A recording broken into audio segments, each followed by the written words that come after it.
За өнөөдрийн байдлаар бол за эдгээр үзүүлэлттэй холбоотойгоор бол 11-12 сард үндсэндээ бодлогын хүүг 0.25 0.25-аар 2 удаа бууруулах уу эсвэл яг одоогийн байгаа 475 5 дээр бодлогын хүүг хадгалах уу гэдг нь тодорхойгүй багт.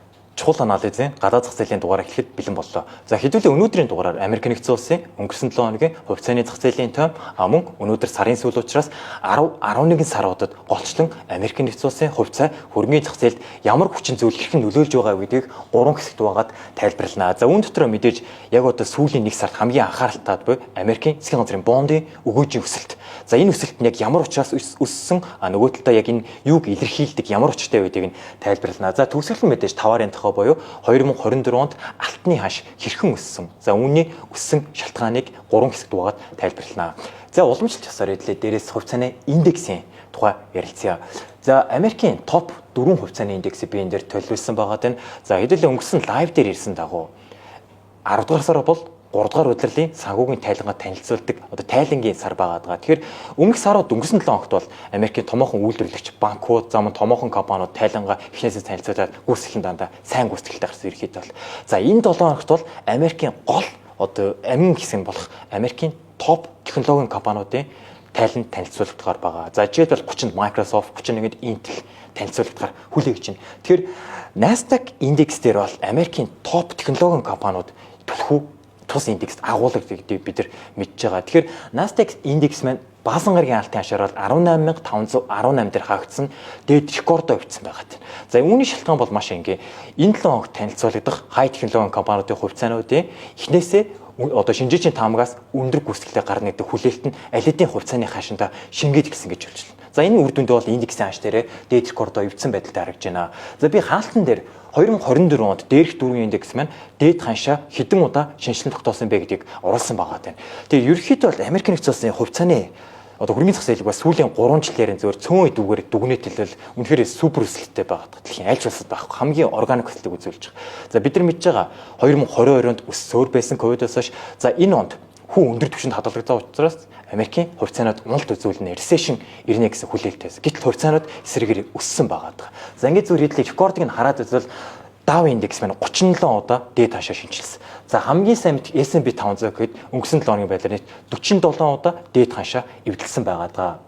За Dow индексийн онцлогийн хувьд товчхон хэлэхэд бид нар мэдж байгаа ер нь Америкийн одоо нүүр царай болсон брендинг болсон за хамгийн уламжлалт томоохон үйлдвэрлэгч 30 компани тус индекст агуулдаг. За бидний хамгийн сайн мэдих за Boeing компани, Caterpillar, за Nike, 3M гэх мэтчлэн. За Mercer банкуд баг. За технологийн компани ч гэсэн агуулж байгаа. Тэр харьцангуй ийм онцлогтой хувьцаанууд байждаг. За S&P 500 дээр бол онцлогийн хувьд бол Америкийг төлөөлөх ерөнхийдөө бол бүх салбарын топ 500 хувьцаанууд агуулдаг гэж хэлж болно. Тэгэхээр S&P-ийн өсөлтийг хэдүүлээ Америкийн нийт зах зээлийн ерөнхий хөдөлгөөн чиг хандлага эдийн засгийн төгсөл байдалтай нь уялдуулаад харьцангуй эерэг хамааралтай хөдлөг байгаа. За Russell 2000 бид нар харьцангуй нөх анзаардаг нөх мэддэггүй. За энэ бол Америкийн жижиг дунд 2000 компани хувьцааны дундаж индексийг илэрхийлж идэг байгаа. Тэгэхээр эдгээр ерөнхийдөө бол хувьцаанууд өнгөрсөн 2-3 жилд өссөн шалтгаан бол маш энгийндээ бол ерөнхийдөө Америкийн нэгдсэн улс төр бол дэлхий яг одоо нэгт ногоон шилжилт нөгөө талдаа цахим шилжилт буюу DX гэж нэрлэж байгаа. Тэр ийм хоёр шилжилтийн яг ийм цаг үед хамгийн их инновацийг агуулж байгаа топ компаниуд. За бид нар мэдж байгаа Tesla, Nvidia том чип бүлэрш. Эдгээр компаниуд бүгд өөрөө Америк компаниуд Америкийн биржээр багж. За нөгөө талдаа бол Америкийн хөрөнгөний зах зээлийн систем механизм бол аль ч улсаас илүү хамгийн тунгалаг зах зээлийн зарчмаар ажилладаг. Тэр ийм хоёр энгийн шалтгаантайгаас холбоотойгоор ерөөхдөө бол нийт Америк хувьцаанд бол хүү өндөр үед хүү өссөн аль ч цаг үед бол хувьцаа өсөлтөө хадгалсан хэвээр байна. За өнгөрсөн 7 оны томоо өршөөлөхөд эдгээр 3 хувьцааны индекс маань ингээд хараад үзвэл 7 хоногийн гүйцэтгэлээр бол за Dow хамгийн өндөр уналтыг үзээс 2.6%. За бас нэг дунджаар 1 орчим хувийн уналтыг үзүүлсэн харагдаж байна. За энэ уналтын шалтгаан бол ерөөсөө нэг л хүчин зүйлтэй. Компани гүйцэтгэл хэдий сайн гарсан ч гэсэн нөгөө талдаа зах зээл хүүний орчингийн нөлөөлж байгаа. Буюу засгийн газрын бондын өгөөж зөвхөн 10 дугаар сарын байдлаар 15% бондын өгөөж өсч гисэн. Тэр энэ нөрөө эдгээр хувьцааны индекс багж байгаа хувьцаануудын хашид дарамт болсон байдалтай харагдаж байна. За хэдүүлээ бондын өгөөж слайд дээр ярилцъя. За би энэ тал дээр цагаан график дээр Америкийн нэгдсэн улсын засгийн газрын 2 жилийн хугацаатай бондын өгөөжийг нь энэ оны байдлаар тавьсан байна. За улаан графикийн хувьд бол 10 жилийн хугацаатай засгийн газрын бондын өгөөж гэсэн үг. За эдлээ эхлээд үүнийг тайлбарлая. Энэ юу гэсэн үг вэ?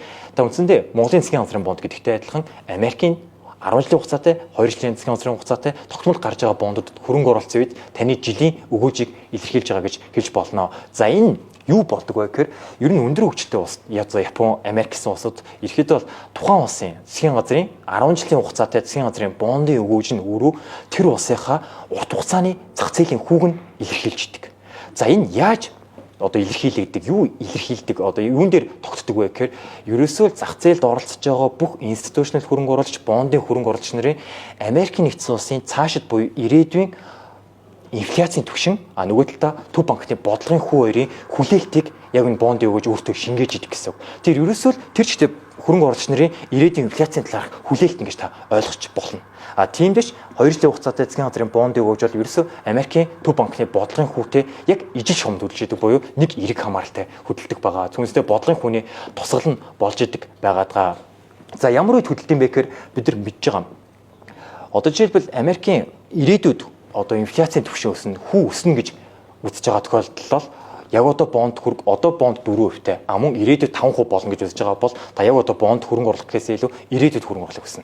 Тиймдээ бондын нөхцөл зардаг байгаа. Бондын өгөөжийг нэмэгдүүлж байгаа хоёр дахь том хүчин зүйл бол Америкийн нэгдсэн улсын 11 сар зохион байгуулагдах ерөнхийлөгчийн сонгуул байгаа. Тэгэхээр үндсэндээ бол Америкийн бондын зах зээл тэр чигтээ экс ерөнхийлөгчийн ялалтыг өөрийн үн ашиндаа шингээсэн гэхэд хэлцдэг. За учир нь бол экс ерөнхийлөгчийн намын хөтөлбөр, эдийн засгийн бодлого гэвэл бол тэр чигтээ инфляц арай гэж тогтворж ирсэн инфляцийг дахин өдөөх, сэтрэх хардлага төрүүлж байгаа. За нэгдүгürt Хятад, өндөр хөгжтэй Герман, Япон улсууд тавьж байгаа гадаад судалдааны гайлын тарифын асуудал. За тарифтай холбоотойгоор импортын үн инфляцийн түвшинд нөлөөлдөг баг. За хоёр дахь нь болохоор их хэмжээний татвар бууруулах. За өрх, мөн бизнесүүдээс татвар бууруулах. За энэ нэргээд өөрөө өрхүүдийн хэрэглээ бизнесийн хөрөнгө оруулалтыг нэмэгдүүлнэ. Энэ нэргээд инфляцийг сэтрэнэ гэж байгаа. За гурав дахь бол мэдээж төсвийн алдагдлыг нэмэгдүүлж байгаа. За ийм шалтгаантай холбоотойгоор үндсэндээ бол бондын зах зээл 10 сард тус намын экс ерөнхийлөгчийн ялтыг аль хэдийн шингээгээд ирээдүйд инфляц бий болно гэдэг хүлээлтийг бий болгоод өгөөж нь өссөн дүр зурагтай байна. За хэдүүлээ өмнөх дугаарууд дээр ерөнхийлөгчийн сонгуул ба хөрөнгөний зах зээлийн үр дүнг ярилцсан байгаа. Тэгэхээр ерөнхийлөгчийн сонгуулийн үр дүн тухайн жилд хувьцааны ашигт хэрхэн нөлөөлдөг, мөн хоёр том намын аль намын бодлого хэрхэн хувьцааны ашигт нөлөөлдөг талаар дэлгэрэнгүй ярьсан байгаа учраас та тухайн лайв дээрээс тус сонгуультай холбоотой дугаарыг үзээрэй. За ихэд бол зах зээлийн тоймын хувьд бол нэг иймэрхүү эх 7 хоногийн нэгд өдөр бол хэдлээ энэ 7 хоног танилцуулагдсан Америкийн топ технологи компаниудын 3 дахь улирлын тайлангуудыг дэлгэрэнгүй ярилцсанаа. За би энэний слайд дээр 2024 оны алтны хашийг тавьсан байна. За энэ маань мэдээж олон улсын алтны хашны бенчмарк болох Нью-Йоркийн фьючерс хашийг тавьсан байна. За тэгэхээр энэ онд бол алтны хаш бол супер өсөлтийг үзүүлсэн буюу оны эхнээс 32% өсөлтийг үзүүлсэн байна. Тэгэхээр энэ оны хөрөнгөний зах зээлийн тренд сэдв алт дээд ханшаа дахин удаа шинжилэн тогтоосон байна. За үндсэндээ бол түүхэн жил гэж хэлж болно.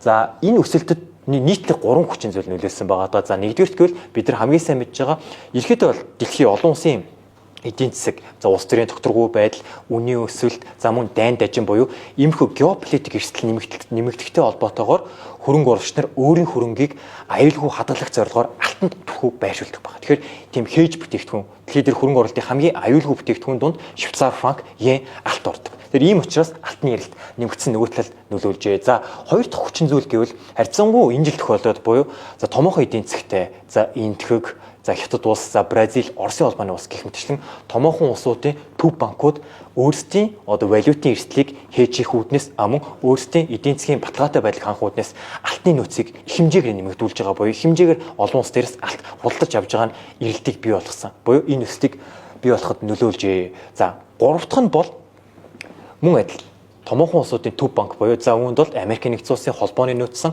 сая 9 сар 0.5% бодлогын хүүгээ бууруулсан баг.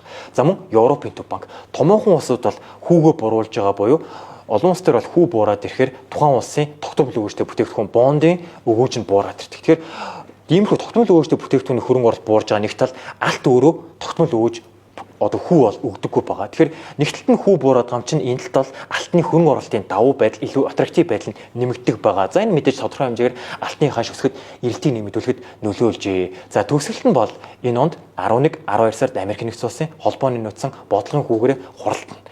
Бодлогын хүүгээ шийдвэрлэнэ гэсэн үг. За 9 сард бид нэр 0.5% хүү бууруулж явах үед за тухайд хөдөлмөрийн зах зээлийн тайлан маш муу гарч явах үед тухайн үеийн хүлээлтээр бол 11, 12 сарын аль нэг сард нь 0.5, нэг сард нь 0.25% бууруулна гэдэг хүлээлттэй биш Fed Watch дээр бол. За өнөөдрийн байдлаар бол за эдгээр үзүүлэлттэй холбоотойгоор бол 11, 12 сард үндсэндээ бодлогын хүүг 0.25, 0.25-аар 2 удаа бууруулах уу эсвэл яг одоогийн байгаа 475, 5 дээр бодлогын хүүг хадгалах уу гэдг нь тодорхойгүй багт. За яг аль нь вэ гэвэл 50%-аас дээш хүлээлттэй байгаа буюу 57% дээр бодлогын хүүг өөрчлөлтгүй хэвээр хадгалагдана гэсэн Fed Watch-ийн одоо илэрхийлж байна. За ингээд л өнөөдрийн лайва энэ түрээд өндөрлөе.